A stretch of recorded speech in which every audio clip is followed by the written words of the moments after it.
একজন আল্লাহর ওলি রাস্তার পাশে গাছতলায় বসে থাকতো। তো পাগল মানুষ দেখলে তো অনেকে অনেক কথা বলে, টিটকারি মারে, অপমান করে, আছে না? দেখেন আল্লাহর বান্দা, ওই আল্লাহর বান্দা রাস্তা দিয়ে যত মানুষ হেঁটে যেত সবার জন্য দোয়া করত। সুবহানাল্লাহ। তো কিছু কিছু মানুষ হয় না যে ওই পাগল দেখলে লাড়তে চেষ্টা করে, কষ্ট দেওয়ার চেষ্টা করে, আজাইরা কোনো কাম নাই। তো ওনাকে যদি কেউ কষ্ট দিত, সাথে সাথে উনি সিজদায় পড়ে যে কষ্ট দিয়েছে তার পক্ষ হয়ে রবের কাছে ক্ষমা চাইতো, কান্না করে বলেছে। একটু ভাবেন শান্তিটা আসলে কোথায়, কি কেমন হলে শান্তিটা পাওয়া যায়? যে কষ্ট দিয়েছে তার জন্য আল্লাহর কাছে ক্ষমা চাইতো কান্না করে করে, আল্লাহ মাফ করে দাও না, মাফ করে। কারণ সবাই জানে আল্লাহ নিজের হক মাফ করলেও বান্দার হক মাফ করে না। 1 কোটি বছরের নামাজ আল্লাহ চাইলে মাফ করে দিতে পারে, কিন্তু বান্দার থেকে যে 1 টাকার হক খেয়েছে, কিংবা কথা দিয়ে কষ্ট দিয়েছে, কিংবা ঠেস মেরে কথা বলেছে, এটা যদি বান্দার অন্তরে আঘাত থেকে যায়, এটা আল্লাহ মাফ করবে না যতক্ষণ না বান্দা মাফ না করে। এবার একজন ওনাকে জিজ্ঞেস করছেন, হুজুর কেউ আমাদেরকে আঘাত দিলে আমরা 10টা দিই, সুবহানাল্লাহ, আপনি সহ্য করে আছেন কিভাবে? কেউ আমাদেরকে একটা কথা শোনালে আমরা 10টা শোনাই, কেউ আমাদেরকে একটা আঘাত দিলে 10টা আঘাত দিই। নাউজুবিল্লাহ। আপনি ওনার জন্য দোয়া করছেন কেন? উনি যে উত্তরটা দিয়েছেন একটু মনের কান দিয়ে শুনলে আমি খুশি হব। উনি বলছেন, আমি তার ক্ষতি কেমনে চাই যে আমার নবীর উম্মত। আমি তার দুশমন হতে পারি, সে আমার ক্ষতি চাইতে পারে, কিন্তু আমি তো চাইতে পারি না। আমি ওই উম্মতের ক্ষতি কেমনে চাইবো যেই উম্মতকে জান্নাতে দেওয়ার জন্য, সুখে রাখার জন্য নবী রাহমাতুল লিল আলামিন শাহিন শাহ বাদশাহ হওয়ার পরও গরিবের জিন্দেগিকে আপন করে নিয়েছেন, মেরাজে যাওয়ার পরও আবার দরাতে ফিরে এসেছেন, রব্বি হাবলি উম্মতি বলে আজীবন কান্না করেছেন। ওই নবীর চোখের পানির কারণ তো আমি হতে পারবো না, আমি হতে পারবো না। আমি চাই না আমার কারণে কেউ হাসরের ময়দানে আটকায় যাক, আমি যেন নবীর দরবারে আসামি না হই, সেজন্য আমি আগে থেকেও মাফ করে দিচ্ছি, তার জন্য ক্ষমা চাচ্ছি। ওনারাই আল্লাহর বলি, ওনাদের এখানে শান্তি আছে। খিদা লাগলে কি করতে হয়? খাইলে কি বলে? সত্যি করে বলেন, আওয়াজ দিয়ে বলেন, কি খাইলে কি বলে? মানুষকে খাওয়াইলে, বলেন না ভাইয়া, মানুষকে খাওয়াইলে শান্তি কি পেটে না মনে? মানুষকে খাওয়াইলে কি বলে? তার মানে আপনি কি বুঝলেন? অন্যকে খাওয়াইলে আপনার মনের শান্তি, অন্যের জন্য করলে আপনার মনের শান্তি, অন্যকে হাসাইলে আপনার মনের শান্তি, অন্যের জীবন সুন্দর করলে আপনার মনের শান্তি দিবেন কে? এক কথায় বুঝেন, আপনি নিজের দায়িত্বে নিজের জায়গা থেকে অন্যের জন্য করবেন, ওনার আল্লাহ আপনার জন্য করবে। সিস্টেম এটাই। এবার আমরা বোকামি করলাম কি? সিস্টেম কি? অন্যের জন্য করব, ওনার আল্লাহ আমার জন্য করবে। আমরা সেই জায়গায় না গিয়ে অন্যেরটা নিতে গিয়ে সুখে থাকার জন্য। এবার বুঝতে পারছেন যে অন্যের জায়গায় খাইয়াও কেন সুখে থাকা যায় না? আপনি ওনার বান্দাকে কষ্ট দিয়েছেন, ওনার আল্লাহ আপনাকে দিবেই। যেটাকে আমরা বলি অন্যের জন্য গর্ত করলে, একটু জোরে বলা যাবে? কেন বলা হয়? আচ্ছা, আপনি যদি একটা গর্ত করেন ডান পাশে, আপনি কি জীবনে ওই রাস্তা দিয়ে যাবেন? কারণ আপনি তো চিনেন, তাহলে গর্তে পড়বেন কিভাবে? রব বলে যে তুই যেদিকে করছস তার জন্য একটা আমি অন্যদিকে, তুই জানোস না 3টা কুড়ে রাখছি। তোর থেকে মনে আছে যে কাঠগড়ের রোড, বদদারের রোড তো তোর কাছে মনেই নাই, গর্ত আছে বলে তুই জানোস না, কিন্তু আমি 3টা করে রাখছি। এবার বলেন, সুখে থাকতে গেলে প্রধান উপায় কি? অন্যকে সুখে রাখতে হবে। তো যারা ব্যবসায়ী ভাইয়েরা আছেন, 1 নাম্বার বলে 2 নম্বর কাজ বেশি করবেন, শান্তিতে থাকতে পারবেন। 1 কেজি বলে আধা কেজি দিয়ে দিবেন, বেশি ভালো থাকতে পারবেন। অনেকে আছে খুব দ্রুত লাভ করে ফেলেন। উনি ব্যবসায়িক খাতে 5-এ 20 আনছেন, আল্লাহ ওনার জীবনে এমন একটা সিচুয়েশন অন্যদিকে তৈরি করে দিছে, 1 কোটি। এবার 1 কোটি থেকে যদি 20 যায়, 80 লাখ টাকা লসে আছে। লাভ হতে হবে চতুর্দিকে, কথা বলতে হবে রে ভাইয়া, লাভ শব্দটা হতে হবে চতুর্দিকে।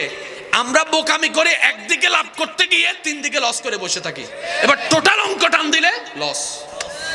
আমরা পাবো না কেন? যেখানে আমাদের রব হচ্ছে রহমান। আমাদের কমতি কিসের? যেখানে আমাদের রব হচ্ছে গনি। আমরা অভাবে থাকবো কেন? যেখানে আমাদের রব কাদির। আর একটু জোরে বলতে হবে। আমরা অন্যের মুখাফেক্ষি হব কেন? আমাদের রব তো শাইয়িন কাদির। আমরা এত মন খারাপ করব কেন? আমাদের রব তো করিম। আর একটু জোরে। আমরা এত নিরাশ হব কেন? আমাদের রব তো গফফার। আমরা এত ভয়ে থাকবো কেন? আমাদের রব তো সত্তার। আর সব কিছু মিলে আমরা তো নবী রাহমাতুল্লিল আলামিনের আল্লাহর হাবিবের উম্মত। তো পাওয়ার পার্সেন্টেজ তো আমাদের বেশি হওয়ার কথা। আমি আমার দোষে, আপনি আপনার দোষে সব হারিয়ে ফেলতেছি। আল্লাহ আমাদের সবাইকে নবীর আদর্শে জীবন গড়ার তৌফিক দান করুন। মনে রাখবেন, প্রত্যেকটি ক্রিয়ার একটি বিপরীত প্রতিক্রিয়া থাকে। ইন্ডিয়াতে যে গাছটা কাটা হবে সেটার এফেক্টের শিকার আমি হব, আপনি হবেন, আমরা হব। আমরা যে নদীটা নষ্ট করতেছি এটার এফেক্টের শিকার অন্য দেশ হবে। অর্থাৎ আপনার কারণে আমি আসামি, আমার কারণে আপনি আসামি। এক কথায় আল্লাহ তাআলা কারো উপর জুলুম করে না, বরং মানুষই নিজের উপর নিজে জুলুম করে। আল্লাহ আমাদের সবাইকে একটু বুঝদান করুক। এবার বলেন, আমরা কি লাভে আছি না লসে আছি? একটু জোরে বলেন না, লাভে আছি না লসে আছি? এখন আমাদের দরকার কি? তো লস থেকে লাভে যাইতে গেলে একটু ওভার পরিশ্রম তো লাগবেই। সেজন্য 5 ওয়াক্ত নামাজ কম্পালসারি করতেই হবে, তাহাজ্জুদ মাঝে মধ্যে পড়তেই হবে, সোম বৃহস্পতিবারে মাঝে মধ্যে রোজা একটু কষ্ট হলেও রাখতে হবে, মাঝে মধ্যে একটু দান সদকা একটু বাড়াই দিতে, মানুষের সাথে মুস্কি হেসে কথা বলার অভ্যাস করে নিতে, সহ্য করার ক্ষমতা অর্জন করে নিতে, ক্ষমা করা দেওয়ার মতো সুন্দর মন অর্জন করে নিতে, এক কথায় মানুষকে সুন্দর জীবন দেওয়ার মতো সর্বোচ্চ চেষ্টা করতে, যদি ভালো থাকতে চান। এছাড়া দ্বিতীয় কোনো উপায়। আর এগুলা সবগুলা করতে বান্দা চেষ্টা করলে বাধা দিবে কে? শয়তান। বলেন না, বাধা দিবে কে? তো শয়তানের সাথে যুদ্ধ করার জন্য ইমানি শক্তি লাগবে না, সেই জায়গায় আপনাকে নবীর প্রেমের মোহাব্বত দিয়ে অন্তরের ইমানটাকে শক্তি বানাইতে হবে, আল্লাহর উপর তাওয়াক্কুলটা বাড়াই দিতে হবে। বলেন সুবহান। মনে রাখবেন ভাইরা, একটার সাথে একটা কানেক্টেড, একটার সাথে একটা। আমি কি বুঝাতে পারছি কথা? কষ্ট নেন নাই তো আমার কথা? আপনি নবীর মোহাব্বত দিয়ে আগে দিলটা সাজাই ফেলেন। বিশ্বাস করেন, আপনি এখানে এমন কিছু প্রশান্তি পাবেন যেটা আপনি আগে কখনো ছোঁয়া পান নাই। সুবহানাল্লাহ বলা যাবে? আমার ভাই বলছে, উম্মত দরুদ পড়লে নবী শুনে। কেমনে শুনে? আল্লাহ যেমনে শুনায় তেমনে শুনে।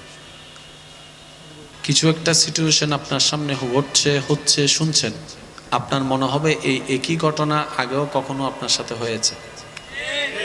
না, ইনই ফানলার ইনি তিল্লে হবো ফানলা বরাবর ইল্লা হয়। আপনি এগুলো কি দেখতেছেন? মনে রাখবেন, জানার পরও কিছু জানা বাকি থাকে, বুঝার পরও কিছু বোঝা বাকি থাকে। একটা ছোট্ট বাচ্চা, সদ্য 3 দিন যার বয়স, কত বছর? 3 দিন। সে প্রস্রাব পায়খানা কিচ্ছু চিনে? আগুন বরফ কিচ্ছু চিনে? জোরে বলেন না, চিনে? ঠান্ডা গরম কিচ্ছু জানে? খাবার শক্ত নরম কিচ্ছু বুঝে? কিচ্ছু জানে না, কারণ জানার মতো বুঝ। চিৎকার করে যখন কান্না করে সবাই কোলে নেয়, কান্না থামে না। একজনে কোলে নিলে কান্না হাসিতে রূপান্তর হয়, তিনি কে? এবার বাচ্চাকে কখনো প্রশ্ন করছেন, দাদির কোল তো কোল, নানির কোল তো কোল, শাশির কোল তো কোল, সবাই তাদের করছে। কান্না থামে নাই, কিন্তু একজনে নিয়ে ও বলে নাই।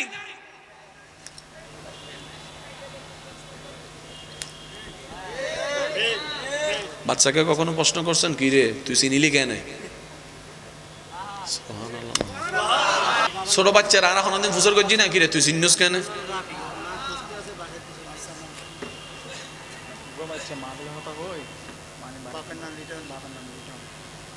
বাপের নাম লিটন, হ্যাঁ বাচ্চার নাম রাব্বি, রাফি, বাচ্চার নাম রাফি, বাবার নাম লিটন। কি হারাই গেছে? কোন জায়গায় হারাইছে? এখানে? আচ্ছা, ওই লিটন সাহেবের ছেলে রাফি। যদি মাইকের আওয়াজ শুনে থাকেন আপনি দয়া করে মেহেরবানি করে আপনি স্টেজের মধ্যে চলে আসেন, আপনার বাবা মা আপনাকে খুঁজতেছে। একবার হন মারহাবা। মানুষের ভিতরে জান্নাতর জয়বেল্লে মানুষের অনর্দর হার আছে না ভাই? সাহাবামান কি হতেন নি? আর 1 কোটি মানুষ মিলিয়ে যে হামগরিন নবারি শাহজালাল হেলাই সুবহানাল্লাহ না হর হালাল না হারাম জোর হন না। ইয়ান দিয়ে যদি কিছু জিনিস কিনি আনি ইয়ান হালাল হবো না হারাম হবো? ইয়ান যদি গোশ হিসেব পেলই, সুদ হিসেব পেলই, 2 নম্বর হিসেব পেলই, হারামত জিনিস দিয়ে কিনিলে ইনো কি?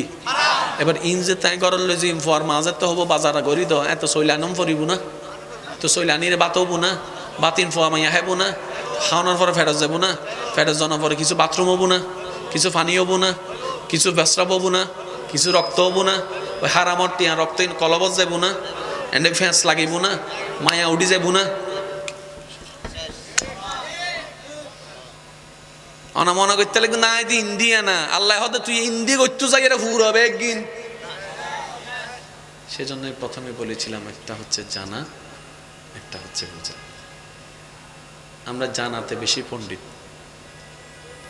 বুঝার ক্ষেত্রে খুব মার খেয়ে যাচ্ছি। আমি একটা কথা মনে প্রাণে বিশ্বাস করি, পাবো না কেন? যেখানে আমার রব রহমান। দিল দিয়ে শুনলে হয়তো বুঝতে পারবেন, শেষ ভালো যার সব ভালো তার আওয়াজ দিয়ে একটু বলতে হবে সুবহানাল্লাহ, সুবহানাল্লাহ। আচ্ছা, ওনারা মাঝে মধ্যে হনুমিককে বইতে এলে রাস্তা দিয়ে আঁটিলে ফিসুদি ডাক্কি ফান লাগে না? না লাগে, ভালো লাগে কেন? মঙ্গল গ্রহ তো নাই সিধে মাঝে মধ্যে লাগি না ফিসে ফিরে সাইড দেখিও আর নাম দড়ি ডাক্কি দুনি। কি শুনেছেন আপনি? কি শুনেছেন? ডাকটা শুনেছেন? কে ডাকলো? আপনিও তো অনেক কিছু শুনেন। আচ্ছা,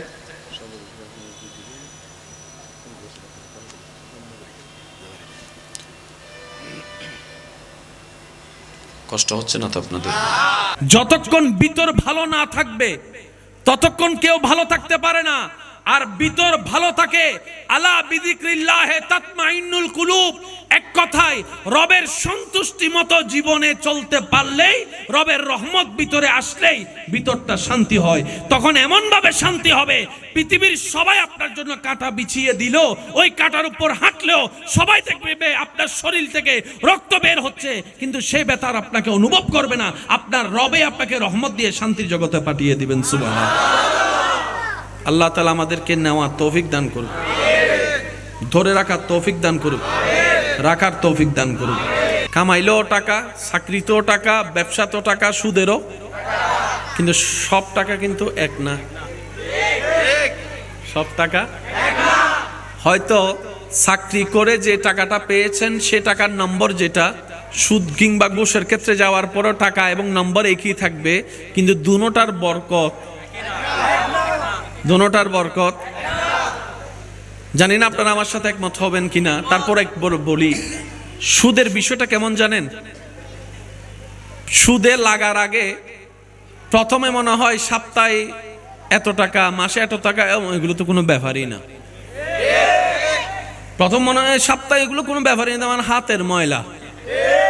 যারা সুদে লাগছে এমন কোনো মানুষ যদি থাকে আপনাদের, একটু গোপনে গিয়ে জানার জন্য একটু জিজ্ঞেস করবেন, যেই টাকাটা সপ্তাহে মাসে দেওয়াটা হাতের ময়লা ভাবতো এক সময়, এক পর্যায়ে গিয়ে সেই টাকাটা জমতে জমতে জমতে ডবল হয়ে গেছে। তখন আমার ভাই বোন হিসাবে মিলাই, কিরে এত টাকা তো আমার কাছে দেওয়া কোনো ব্যাপারই না, আটকাই গেল কেন? তখন উত্তর আসে, আগে বরকত ছিল, টাকা কম থাকলেও, এখন টাকা বেশি থাকলেও বরকত শব্দ, আর যেখানে বরকত থাকে না সেখানে আলোক ও দেখার কোনো সুযোগ। মনে রাখবেন আমার ভাইয়েরা, যিনি আছেন আমাদের একজন, তিনি সব দেখেন। সুবহানাল্লাহ। আমরা যাকে স্রষ্টা হিসেবে মানি উনি সব শুনেন, আওয়াজের কথাও শুনেন, মনের ভিতর ফিস ফিস করে বলা কথাও তিনি শুনেন। সুবহানাল্লাহ। আমরা এমন একজনকে রব মানি যিনি চাইলেই কুন ফায়াকুন হয়ে যাবে। সুবহানাল্লাহ। আমরা এমন একজনকে রব হিসেবে মানি, এমন একজন রবের বান্দা হিসেবে নিজেদেরকে আমরা স্বীকার করি, পরিচয় দিতে গর্ববোধ করি, যিনি চাইলে দিনকে রাত, রাতকে দিন কল্পনা পলক পড়ার আগেই বানিয়ে দিতে পারেন। সুবহানাল্লাহ। আপনি যখন সেই অর্থের কেলেঙ্কারিতে পড়েছেন, হালাল ব্যবসা হালাল চাকরির ভিতরে যখন আপনি অভাবে পড়েছেন, আপনার সেই পড়াটা আপনার রব দেখেছে, আপনার রব জানে, আপনার রব আপনার সেই মনের ব্যথার কথা শুনে তিনি শুধু আপনাকে একটু সময়ের পরীক্ষা দিচ্ছেন, আপনার ধৈর্যের পরীক্ষা উনি দিবেন। উনার দেওয়া পর্যন্ত অপেক্ষা করার নামই হচ্ছে ধৈর্য। সুবহানাল্লাহ। আমরা পেছে পড়ে যাই কি জানেন? শয়তান ভিতর থেকে একটা তোলা মারে, কালকে লাগবে কি করবি, কালকে লাগবে কি করবি। যখন তারপর আপনাকে শয়তান কভার দিতে পারে না, তখন আপনার আশেপাশে কিছু পরিচিত মানুষের উপর বর করে আপনাকে এসে কান ফরা দেয়, শুধু শুধু লাগছো না, লাগছো না, লাগছো না। তখন ওই যে আল্লাহ যে নারাজ হয়ে যাবে এই কথা আর মনে থাকে। এবার আল্লাহ যখন দেখে বান্দা আল্লাহর হুকুমের অপেক্ষা না করে আল্লাহর অপছন্দ নিয়ে কাজের মধ্যে হাত বাড়িয়েছে, তখন আল্লাহ নারাজ হয়ে যায়, তখন বরকতটা উঠে যায়। বান্দা বলে যে আল্লাহ আমি কি করতাম? রব বলে যে তোরে মার পেটে খাওয়াইছে কে? আল্লাহ তুমি।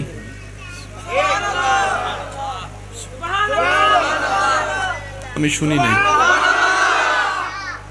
এমন ভাবে সুবহানাল্লাহ বলবেন যেভাবে বললে আপনার দিল শান্তি হবে, ওই রকম বলে। এমন ভাবে সুবহানাল্লাহ বলে রবের প্রশংসা করেন, রবের পবিত্রতার প্রশংসা করেন যেন রব খুশি হয়ে যায়, এভাবে বলেন সুবহানাল্লাহ। ইয়া আইয়ুহাল্লাযীনা আমানু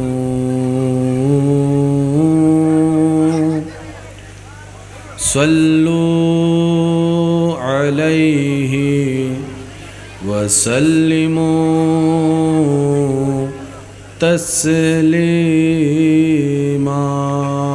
সাল্লাল্লাহু আলা সাইয়্যিদিনা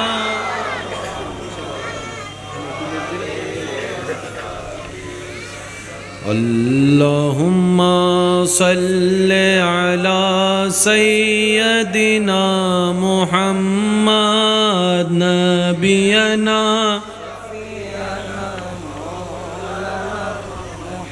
আর একটু মোহাব্বতের আওয়াজে আল্লাহুম্মা সাল্লাল্লাহু লা ইলাহা লা পড়িয়ে লা ইলাহা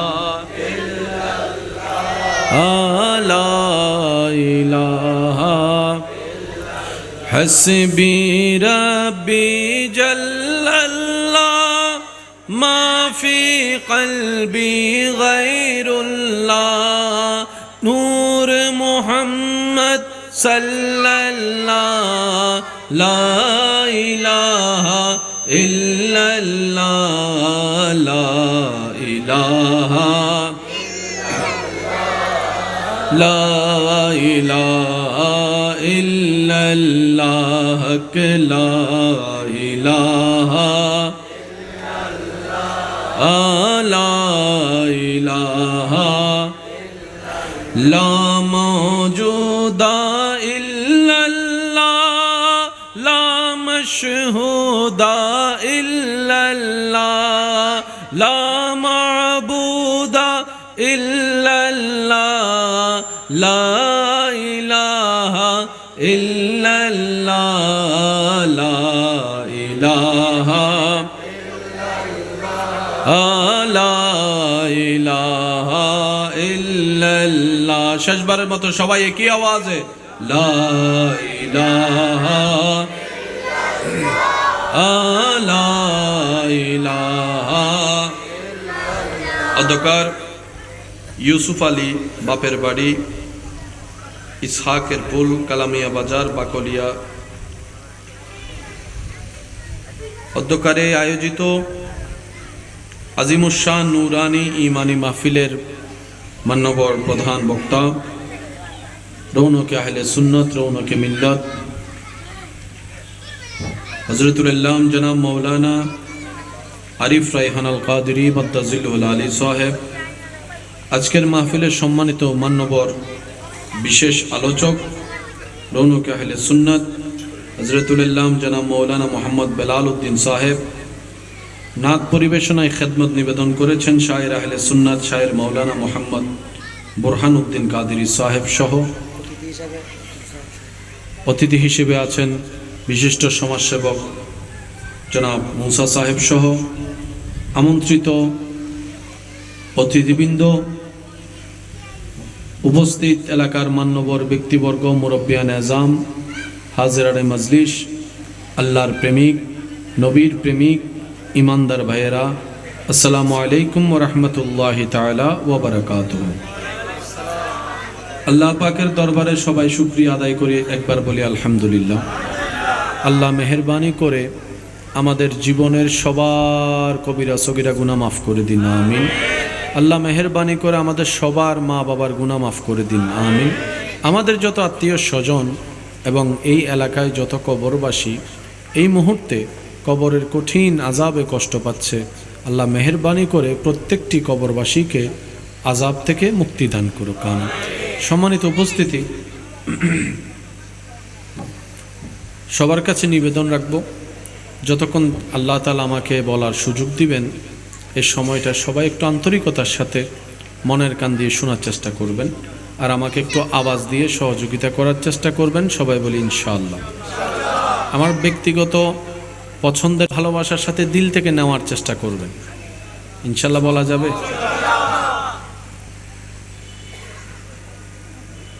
কিছু কিছু মাহফিলে আলোচনার পরিবেশই থাকে না।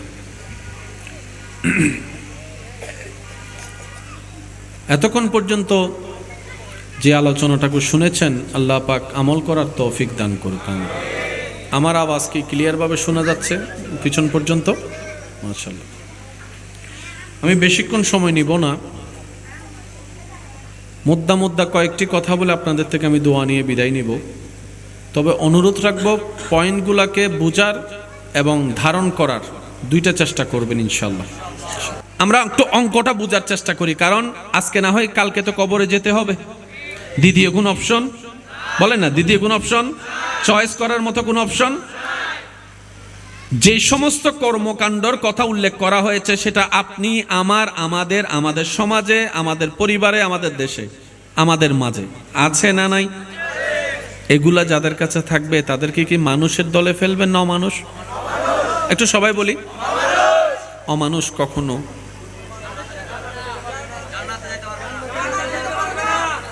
তাহলে অমানুষ জান্নাতে যদি যেতে চায় তাকে কি হতে হবে? তো মানুষ হওয়ার জন্য একটা গাইডলাইনের দরকার নাই? ওই গাইডলাইনের নাম ইসলাম। আমি ইসলাম কেন মানব? আমি ধর্ম কেন মানব?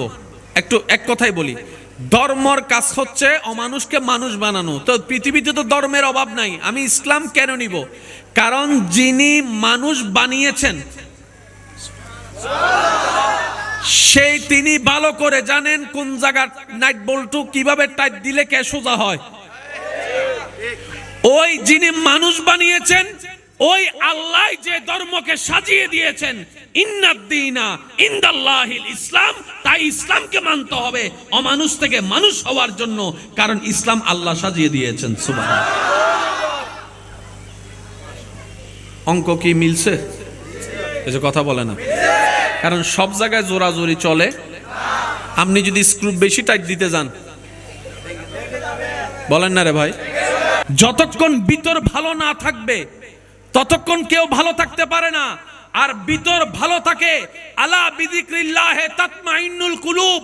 এক কথায় রবের সন্তুষ্টি মতো জীবনে চলতে পারলেই, রবের রহমত ভিতরে আসলেই ভিতরটা শান্তি হয়। তখন এমন ভাবে শান্তি হবে, পৃথিবীর সবাই আপনার জন্য কাঁটা বিছিয়ে দিল, ওই কাঁটার উপর হাঁটলেও সবাই দেখবে আপনার শরীর থেকে রক্ত বের হচ্ছে, কিন্তু সে ব্যথার আপনাকে অনুভব করবে না। আপনার রবে আপনাকে রহমত দিয়ে শান্তির জগতে পাঠিয়ে দিবেন। সুবহানাল্লাহ।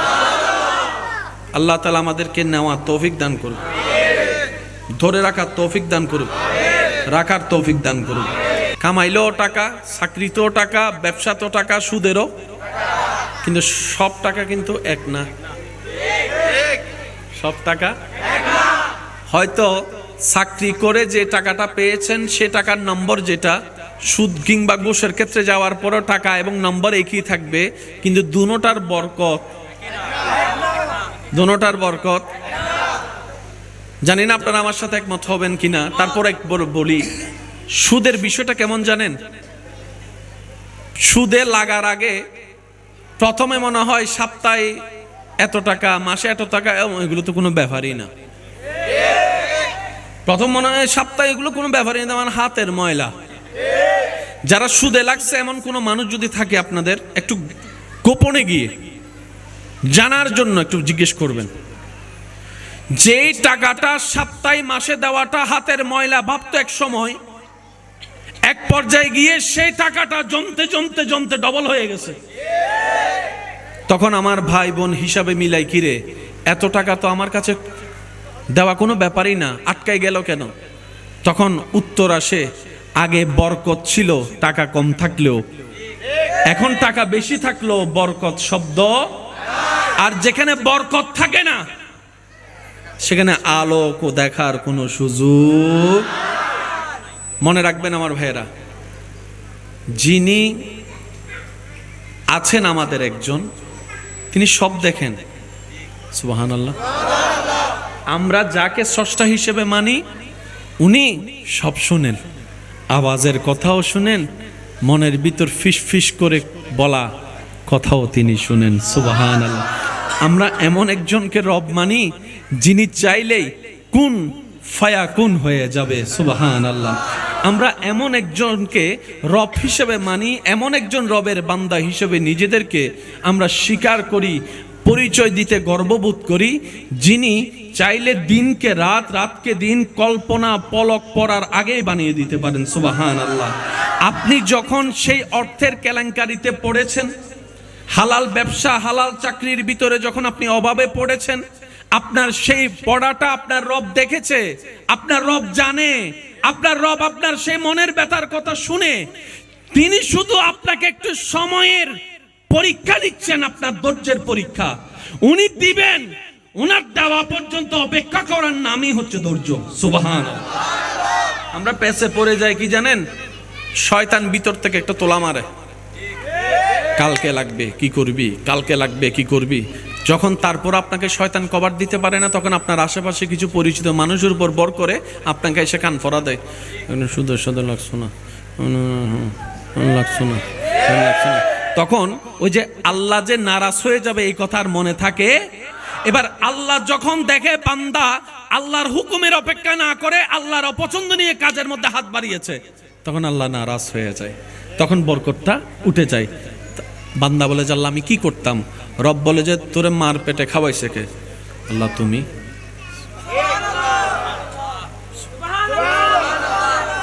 আমি শুনি নাই। এমন ভাবে সুবহানাল্লাহ বলবেন যেভাবে বললে আপনার দিল শান্তি হবে, ওই রকম বলে।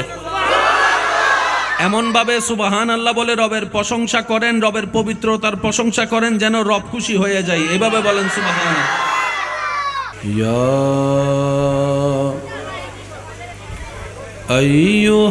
আইয়ুহাল্লাযীনা আমানু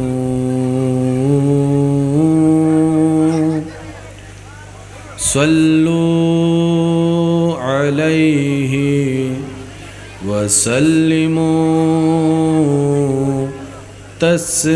তাসলিমা সাল্লাল্লাহু আলা সাইয়্যিদিনা।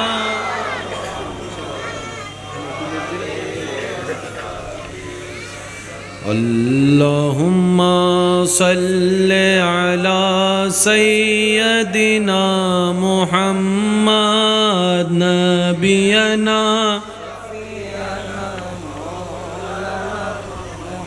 আর একটু মোহাব্বতের আওয়াজে আল্লাহুম্মা সাল্লাল্লাহু লা ইলাহা লা পড়িয়ে লা ইলাহা লা ইলাহা হাসবি রাব্বি জাল্লাল্লাহ মা ফি কলবি গায়রুল্লাহ নূর মুহাম্মদ সাল্লাল্লাহ লা ইলাহা ইল্লাল্লাহ লা ইলাহা লা ইলাহা ইল্লাল্লাহ লা ইলাহা লা ইলাহা লা মওজুদা ইল্লাল্লাহ লা মাশহুদা ইল্লাল্লাহ লা মা'বুদা ইল্লাল্লাহ লা ইলাহা ইল্লাল্লাহ লা ইলাহা লা ইলাহা ইল্লাল্লাহ। শেষবারের মতো সবাই একই আওয়াজে লা ইলাহা লা ইলাহা। অধ্যকার ইউসুফ আলী, বাপের বাড়ি ইসহাকের পুল, কালামিয়া বাজার, বাকলিয়া। অধ্যকারে আয়োজিত আজিমুশান নুরানি ইমানি মাহফিলের মান্যবর প্রধান বক্তা, রৌনকে আহলে সুন্নত, রৌনকে মিল্লাত, হযরতুল ইল্লাম জনাব মৌলানা আরিফ রায়হান আল কাদেরী মাদ্দাজিল্লুহুল আলী সাহেব, আজকের মাহফিলের সম্মানিত মান্যবর বিশেষ আলোচক, রৌনকে আহলে সুন্নত হযরতুল ইল্লাম জনাব মৌলানা মোহাম্মদ বেলাল উদ্দিন সাহেব, নাত পরিবেশনায় খেদমত নিবেদন করেছেন শায়ের আহলে সুন্নাত শায়ের মৌলানা মোহাম্মদ বুরহান উদ্দিন কাদেরী সাহেব সহ অতিথি হিসেবে আছেন বিশিষ্ট সমাজসেবক জনাব মুসা সাহেব সহ আমন্ত্রিত অতিথিবৃন্দ, উপস্থিত এলাকার মান্যবর ব্যক্তিবর্গ, মুরব্বিয়ান আজম, হাজিরানে মজলিস, আল্লাহর প্রেমিক, নবীর প্রেমিক, ইমানদার ভাইয়েরা, আসসালামু আলাইকুম ওয়া রাহমাতুল্লাহি তাআলা ওয়া বারাকাতুহু। আল্লাহ পাকের দরবারে সবাই শুকরিয়া আদায় করে একবার বলি আলহামদুলিল্লাহ। আল্লাহ মেহেরবানি করে আমাদের জীবনের সবার কবিরা সগীরা গুনাহ মাফ করে দিন, আমিন। আল্লাহ মেহেরবানি করে আমাদের সবার মা বাবার গুনাহ মাফ করে দিন, আমিন। আমাদের যত আত্মীয় স্বজন এবং এই এলাকায় যত কবরবাসী এই মুহূর্তে কবরের কঠিন আযাবে কষ্ট পাচ্ছে, আল্লাহ মেহেরবানি করে প্রত্যেকটি কবরবাসীকে আযাব থেকে মুক্তি দান করুক, আমিন। সম্মানিত উপস্থিতি, সবার কাছে নিবেদন রাখব, যতক্ষণ আল্লাহ তাআলা আমাকে বলার সুযোগ দিবেন এই সময়টা সবাই একটু আন্তরিকতার সাথে মনের কান দিয়ে শোনার চেষ্টা করবেন, আর আমাকে একটু আওয়াজ দিয়ে সহযোগিতা করার চেষ্টা করবেন। সবাই বলি ইনশাআল্লাহ। আমার ব্যক্তিগত পছন্দের ভালোবাসার সাথে দিল থেকে নেওয়ার চেষ্টা করবেন, ইনশাআল্লাহ বলা যাবে।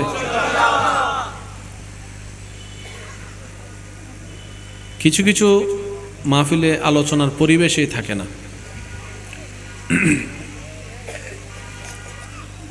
এতক্ষণ পর্যন্ত যে আলোচনাটাকে শুনেছেন, আল্লাহ পাক আমল করার তৌফিক দান করুক। আমার আওয়াজ কি ক্লিয়ারভাবে শোনা যাচ্ছে পিছন পর্যন্ত? মাশাআল্লাহ। আমি বেশিক্ষণ সময় নিব না, মুদ্দা কয়েকটি কথা বলে আপনাদের থেকে আমি দোয়া নিয়ে বিদায় নিব। তবে অনুরোধ রাখব, পয়েন্টগুলোকে বোঝার এবং ধারণ করার দুইটা চেষ্টা করবেন ইনশাআল্লাহ। আমরা একটু অঙ্কটা বোঝার চেষ্টা করি, কারণ আজকে না হয় কালকে তো কবরে যেতে হবে। দ্বিতীয় কোন অপশন বলেন না, দ্বিতীয় কোন অপশন, চয়েস করার মতো কোন অপশন? যে সমস্ত কর্মকাণ্ডর কথা উল্লেখ করা হয়েছে সেটা আপনি আমার, আমাদের, আমাদের সমাজে, আমাদের পরিবারে, আমাদের দেশে, আমাদের মাঝে আছে না নাই? এগুলা যাদের কাছে থাকবে তাদেরকে কি মানুষের দলে ফেলবেন না অমানুষ? একটু সবাই বলি, অমানুষ কখনো